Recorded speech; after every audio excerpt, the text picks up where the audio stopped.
तुझे क्या मिल जाता, किसको क्या मिला है? विवाह उनके लिए है जिनके पास बुद्धि की प्रखरता नहीं। जैसे जिस छुरी में धार ना हो उसको पत्थर पे घिसना पड़ता धार देने के लिए, जिस बुद्धि में धार नहीं होती उसको विवाह के पत्थर पे घिस के धार देना पड़ता। मगर कई तो ऐसे बुद्धू हैं कि विवाहों में घिस घिस के भी उन पे धार नहीं आती, पत्थरों में धार आ जाती है घिसते घिसते, उनमें धार नहीं आती। डब्बू जी एक बस में यात्रा कर रहे थे। बस में बड़ी भीड़ थी, बहुत भीड़ थी, अतः उन्हें बैठने के लिए जगह नहीं मिली थी। बस खड़े खड़े ही यात्रा कर रहे थे।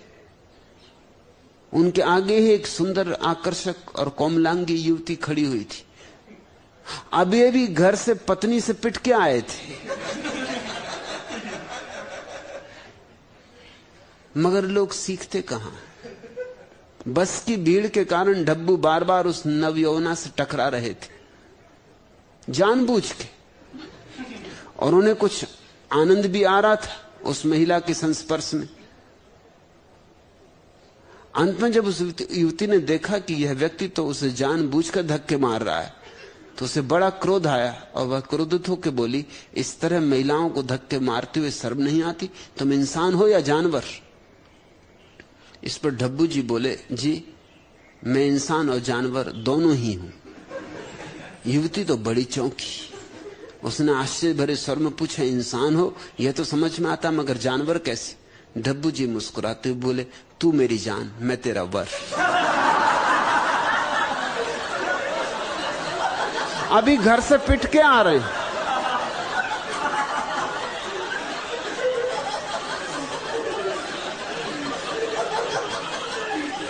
लेकिन कुछ लोगों में बुद्धि आती ही नहीं।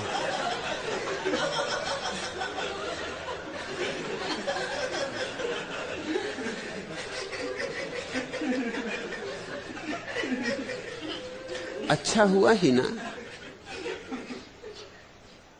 सन्यास का मार्ग प्रशस्त हुआ,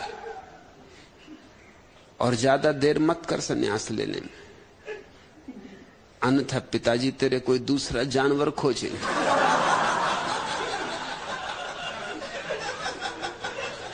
एक जानवर भाग गया, पिताजी इतने से तेरे हताश नहीं हो जाएंगे, वो कोई दूसरा खोजेंगे। तू तो समझ की झंझट मिटी, हो गया विवाह और हो गई बात खत्म। विवाह ही करना हो तो परमात्मा से करो, जुड़ना ही है तो उससे जुड़ो, फेरे ही लेने हैं तो उसके साथ, गांठ ही बांधनी है तो उससे। यहां पागलों से गांठ बांध के भी क्या होगा? इन पागलों के साथ और मुसीबत होगी। खुश हो, लेकिन बहुत खुश भी ना हो जाना, क्योंकि कभी कभी खुशी भी बर्दाश्त करना मुश्किल हो जाता है। नसरुद्दीन ने तीसरी शादी की। नई दुल्हन के हाथ का बना खाना जब पहले दिन खाया तो सारा मुंह, जीभ, ओंठ, गाल, गला और यहां तक कि दांत भी कड़वे होठ। किसी तरह उस सब्जी के कौर को वह निकल गया। सोचा कोई बात नहीं। दूसरा और दाल का लिया तो मुंह भनभना गया। मिर्च ही मिर्च थी, दाल का तो नामो निशान नहीं। पेट में जलन होने लगी और आंखों में आंसू आने लगे। वह अपनी इस नई बीबी को नाराज करना नहीं चाहता था, इसलिए बोला, खाना तो बहुत अद्भुत बना है डार्लिंग। नई दुल्हन ने पूछा, फिर आंखों में ये आंसू कैसे? कुछ न पूछो प्रिय, मुल्ला ने बात संभाल ली, ये तो खुशी के आंसू। अच्छा तो और सब्जी दूं या थोड़ी दाल और ले लो? नहीं डार्लिंग। नसरुद्दीन ने रुमाल से आंखें पोंछते हुए कहा, मैं दिल का मरीज हूं, इतनी ज्यादा खुशी एक साथ बर्दाश्त न कर पाऊंगा।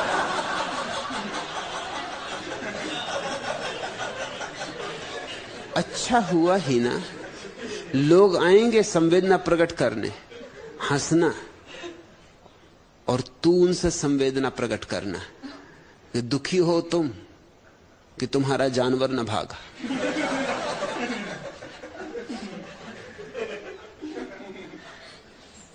मेरा भाग गया, इसमें दुख का क्या कारण? जरूर लोग आ रहे होंगे। लोग बड़े अजीब हैं, ऐसे मौके नहीं छोड़ते। लोग आएंगे, संवेदना प्रकट करेंगे कि बेटी घबरा मत, दूसरा वर खोजेंगे, इससे भी अच्छा जानवर खोजेंगे। ये तो कुछ भी न था।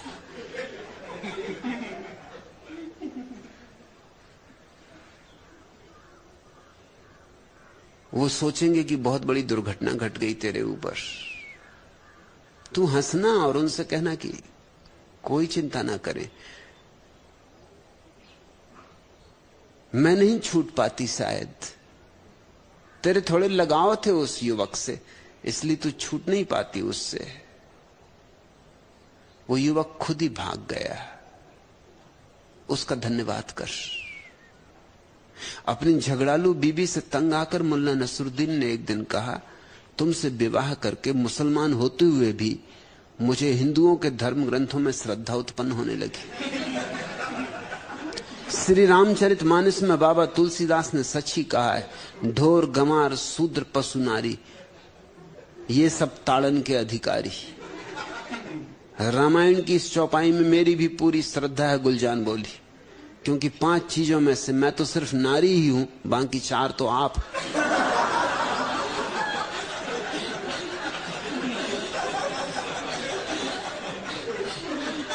ही ना हंस और आनंदित हो, जान बची और लाखों पाए, लौट के बुद्धू घर को आए। वो ताजमहल और ताजमहल होटल की रंगीनियां और बाराती और मेहमान और फुलझड़ियां और फटाके, उन सब में तू भटक जाती। इतना हमें विवाह के लिए आयोजन क्यों करना पड़ता है? इतना शोर शराबा क्यों मचाना पड़ता है? वो जो विवाह की बेहूदगी है उसको छिपाने के लिए। वो जो विवाह ला रहा है कष्टों का एक लंबा सिलसिला, उसको भुलाने के लिए।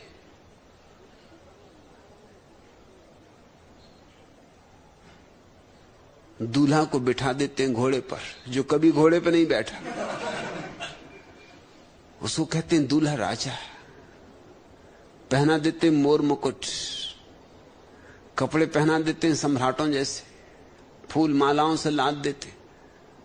घोड़े पे बैठ के अकड़ के वो सोचता, आहा क्या जिंदगी शुरू हो रही।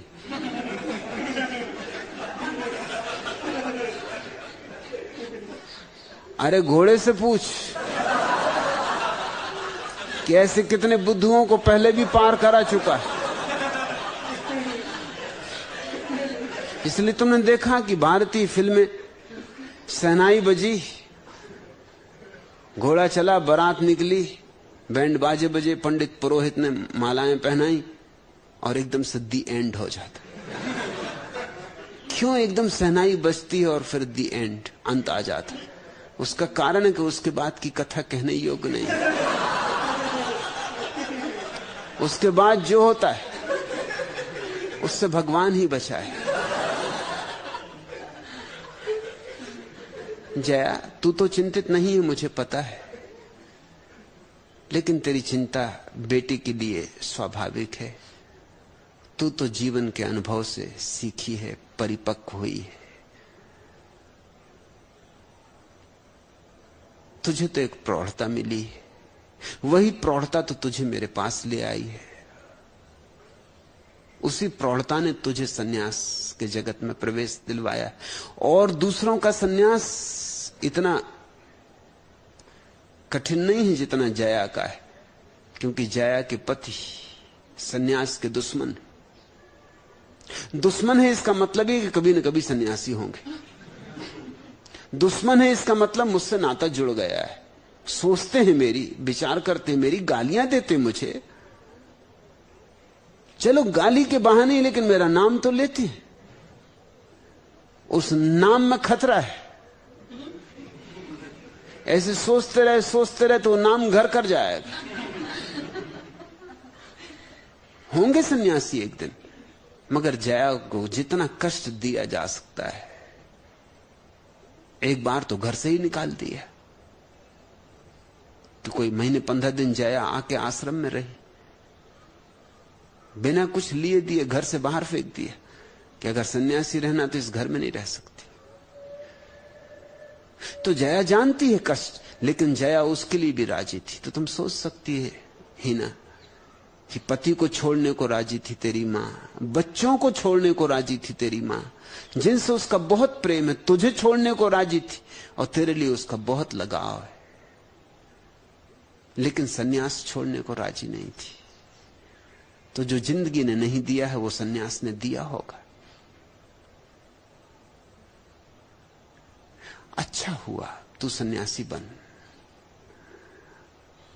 और जब जया को तेरे पिता नहीं हरा पाए तो तुझे क्या हराएंगे? थोड़े परेशान होंगे, शायद ना भी हो।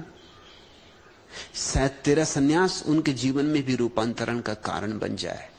निमित्त क्या बन जाए कुछ कहा नहीं जा सकता। कौन सी छोटी सी बात निमित्त बन जाएगी। एक तिनका कहते हैं ऊंट को बिठा देता है। मनोबोझ था और ऊंट नहीं बैठा, और एक तिनका और ऊंट बैठ गया। बस उतने ही तिनके की कमी थी। हो सकता है तेरा सन्यास उनके जीवन में भी एक नया द्वार खोल दे, इसलिए भयभीत ना हो। और ध्यान रखना कि मेरा सन्यास प्रेम के विरोध में नहीं है, मेरा सन्यास जीवन के विरोध में नहीं है। सन्यास के बाद भी तेरे जीवन में अभी प्रेम उठे तो प्रेम को जीना कोई मना ही नहीं है। सन्यासी हो गई तो कभी तू प्रेम को न जी सकेगी, ऐसा नहीं। सन्यासी होने का अर्थ ही है कि अब हम पूरे प्रेम को जिएंगे, समग्रता से जिएंगे। लेकिन विवाह की भाषा में सोचो ही मत। अगर प्रेम की छाया की तरह विवाह घट जाए तो एक बात है, लेकिन यह आशा छोड़ दो कि विवाह के पीछे प्रेम चलेगा। विवाह के पीछे प्रेम नहीं चलता। विवाह से प्रेम का क्या संबंध है? प्रेम के पीछे विवाह चल सकता है, लेकिन इससे उल्टा नहीं होता। और हम इससे उल्टा ही करने में लगे। हम पहले विवाह करते हैं, हम सोचते हैं कि विवाह होगा फिर प्रेम होगा। बस हमने गाड़ी के पीछे बैल जोत दिए। अब न गाड़ी चलेगी न बैल चलेंगे। बैल नहीं चल सकते गाड़ी की वजह से, क्योंकि गाड़ी आगे जुती। और गाड़ी कैसे चले? क्योंकि उसके आगे बैल नहीं। अब एक कलह शुरू हुई। बैल गाड़ी के आगे होने चाहिए तो गाड़ी चल सकती है। प्रेम सूत्र है, अगर उसके पीछे विवाह आ जाए तो ठीक, अनिवार्य भी नहीं है। प्रेम बिना विवाह के भी जिया जा सकता है। सच तो यह है, विवाह कुछ ना कुछ प्रेम में अड़चने डाल देता है, क्योंकि विवाह के साथ आती हैं अपेक्षाएं,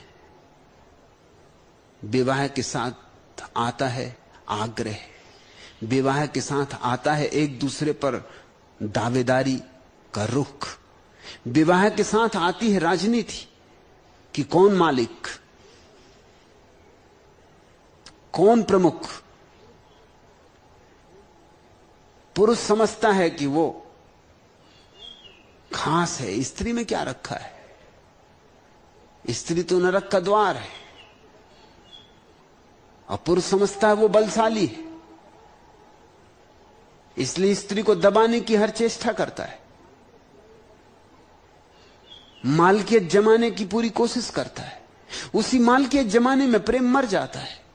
प्रेम तो फूल जैसी नाजुक चीज है, इस पे जोर से मुट्ठी बांधोगे मर जाएगा। और स्त्री भी पीछे नहीं है कुछ पुरुष से, वो उसकी अलग तरकीबें, उसके अपने सूक्ष्म रास्ते हैं पुरुष को झुकाने के। पुरुष के रास्ते थोड़े फूहड़ हैं, थोड़े स्थूल हैं, साफ दिखाई पड़ते। स्त्री के रास्ते सूक्ष्म हैं, स्थूल नहीं है, दिखाई भी नहीं पड़ते, और इसलिए अंततः स्त्रियां जीत जाती हैं, पुरुष हार जाते। देर लगती है स्त्री को जीतने में, लेकिन वो जीत जाती इसलिए कि उसके सूक्ष्म रास्तों के सामने पुरुष धीरे धीरे हारा हो जाता। उसकी समझ में नहीं आता मैं क्या करूं क्या ना करूं। पुरुष को गुस्सा आए तो स्त्री को मारता है, स्त्री को गुस्सा आए तो वो खुद का सिर दीवार से पीट देती। अब जब स्त्री दीवार से सिर पीट ले तो पुरुष को पछतावा होता है कि मैंने झंझट क्यों खड़ी की, नाहक उसको इतना कष्ट दिया। पुरुष को गुस्सा आए तो स्त्री को रोने को मजबूर कर दे, स्त्री को गुस्सा आए तो खुद रो लेती। ये सूक्ष्म प्रकार हैं कब्जा करने के। धीरे धीरे ये संघर्ष दोनों को नष्ट करता है। दोनों जिंदगी भर इसी कोशिश में लगे रहते। जिंदगी और बड़े कामों के लिए, कुछ और गीत गाने हैं या नहीं, कुछ और संगीत छेड़ना है या नहीं, कोई और महोत्सव खोजना है या नहीं, या बस इसी कलह में गुजार देना है। एक स्त्री और एक पुरुष लड़ते लड़ते जिंदगी गुजार देते, 90% जीवन उनका इसी कलह में बीतता है। और परिणाम क्या है, हाथ में क्या लगता है? कभी मुश्किल से ही कोई जोड़ा दिखाई पड़ता है जो इस मूढ़ता से बचता हो, बहुत मुश्किल से। मैं हजारों घरों में ठहरा हूं, हजारों परिवारों का मुझे अनुभव है। कभी 1000 में एक जोड़ा ऐसा दिखाई पड़ता है जिसमें प्रेम है, नहीं तो बस कलह है, संघर्ष है, उपद्रव है। सन्यास प्रेम विरोधी नहीं है, इसलिए ही ना सन्यासी बन। और फिर तेरे जीवन में प्रेम उठे, और प्रेम उठी तब सकता है जब ध्यान गहरा हो। नहीं तो जिसे तुम प्रेम कहते हो वो सिवाय काम वासना के और कुछ भी नहीं। वो तो सिर्फ एक जैविक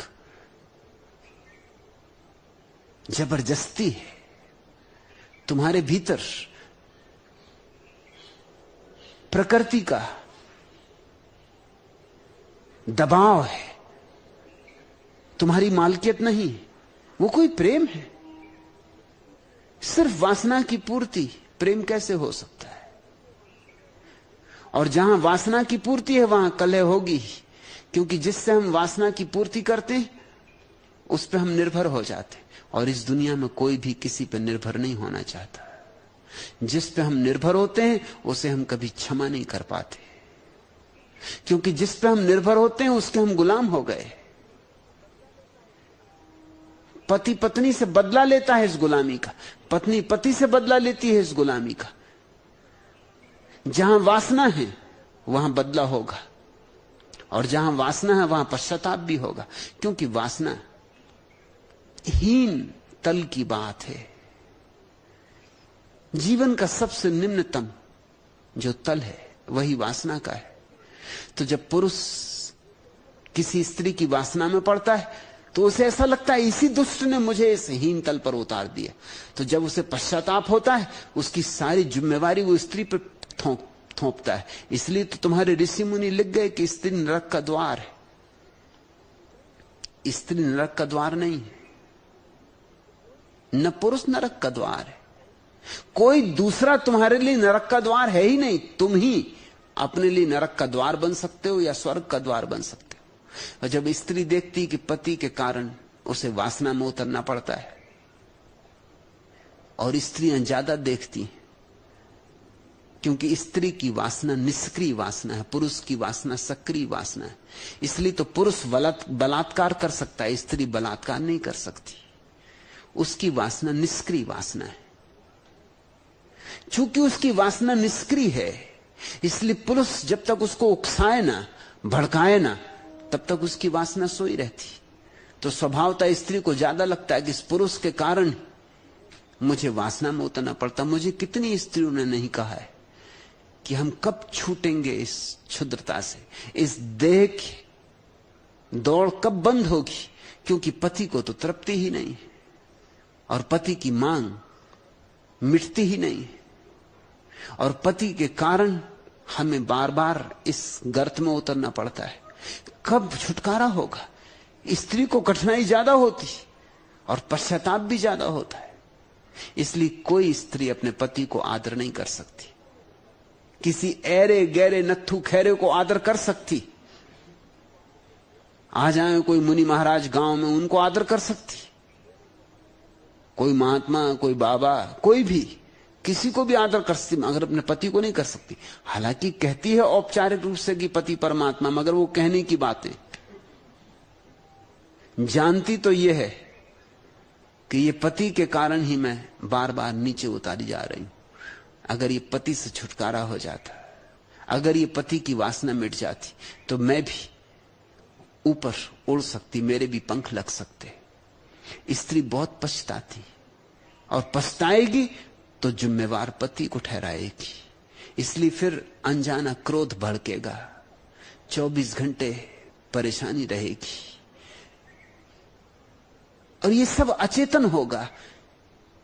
ये चेतन में हो तो तुम समझ भी जाओ, ये अचेतन तल पर हो रहा है, इसलिए इसकी साफ साफ तुम्हें पकड़ भी नहीं आती। धुंधला धुंधला सा समझ में आता है, स्पष्ट कभी नहीं हो पाता कि ये खेल क्या है, ये गणित क्या है। और जब स्त्री बचना चाहती पति से, इसकी वासना से, तो स्वभावतः पति की वासना सक्रिय, वो आसपास की स्त्रियों में उत्सुक होने लगता है। फिर एक दूसरा उपद्रव शुरू होता है, फिर ईर्ष्या का और जलन का और वैमनस्य का उपद्रव शुरू होता है। फिर पत्नी अगर पति की वासना में सहयोगी भी होती है तो सिर्फ इसलिए कि कहीं वो किसी और स्त्री में उत्सुक ना हो जाए। मगर ये कोई प्रेम है? ये तो व्यवसाय हुआ, वेश्यागिरी हुई। ये ग्राहक कहीं किसी और दुकान पर न चला जाए, इस ग्राहक को बचाने का उपाय हुआ।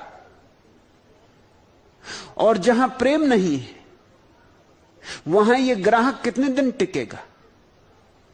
ये ग्राहक अगर केवल शरीर के कारण टिका है तो शरीर से जल्दी उब जाएगा, क्योंकि एक ही शरीर बार बार, एक ही ढंग, एक ही रंग, एक ही रूप, कौन नहीं उब जाता?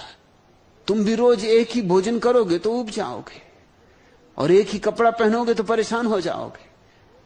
थोड़ी बदलाहट चाहिए। एक ही फिल्म को रोज रोज देखने जाओ तो उब जाओगे, चाहे मुफ्त ही क्यों ना दिखाई जा रही हो तो भी घबरा जाओगे। वही फिल्म रोज रोज देखना, वही स्त्री रोज रोज। पुरुष की वासना सक्रिय है, इसलिए वो जल्दी उब जाता है, वो इधर उधर तलाश करने लगता है। और जब वो तलाश करता है तो उसकी स्त्री ईर्ष्या से जलती है, और वो ईर्ष्या का बदला लेगी, वो 1000 तरह से पुरुष को कष्ट देगी। और